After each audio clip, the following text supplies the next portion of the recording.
A year ago, President Trump promised to ramp up the fight against ISIS and pledged that his foremost priority was going to be the war against ISIS when it came to fighting terrorism. Joining us now with more on this is Nicholas Rasmussen. He most recently served as director of the National Counterterrorism Center for both Presidents Trump and Obama, stepping down from the post only a month ago after 27 years of government service. We're super excited to have you with us today, Nick. Thank you, so Jillian. much. It's great to be here. You have this unique perspective, having worked for both administrations in a top 5 intelligence committee position. So I want to ask you first and foremost, year one, today's the anniversary of the Trump administration.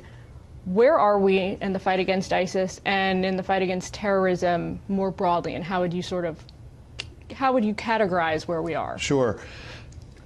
The fight against ISIS has produced some remarkable successes this year. There's no question that after a year's time, we have made a tremendous amount of progress at constraining the amount of territory the group holds. We've taken lots and lots of fighters off the battlefield. We've made it far more difficult for ISIS to operate in Iraq and Syria. Those are all very good things, and ISIS is clearly on the decline. That's very much the good news story, and there's no way to argue about that.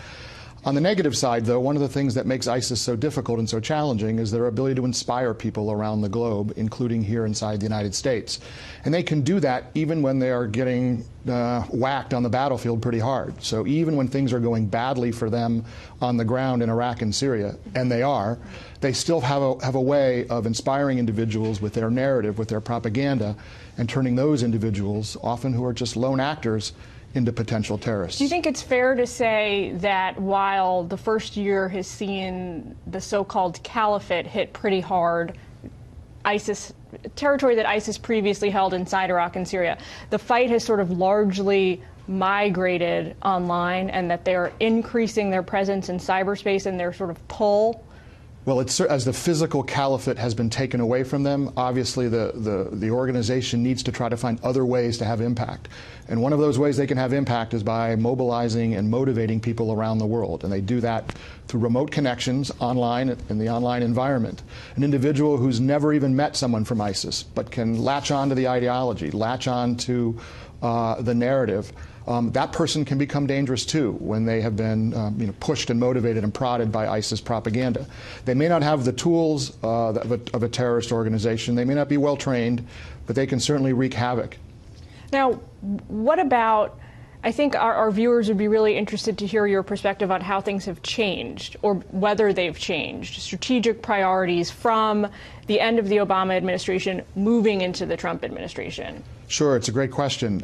I served under President Bush, I served under President Obama, and then again under President Trump. And I think in the main, there has been a tremendous amount of continuity over time in our counterterrorism policy. The campaign against ISIS was certainly underway at the time of the inauguration last year. The broad outlines of that campaign to take back the physical caliphate, to destroy the physical caliphate that ISIS had, that campaign was already underway and in play. But certainly as the new administration came on, they brought their own particular priorities to bear on that campaign. They certainly sought to accelerate that campaign with more resources in some cases, with in some cases a greater tolerance for risk.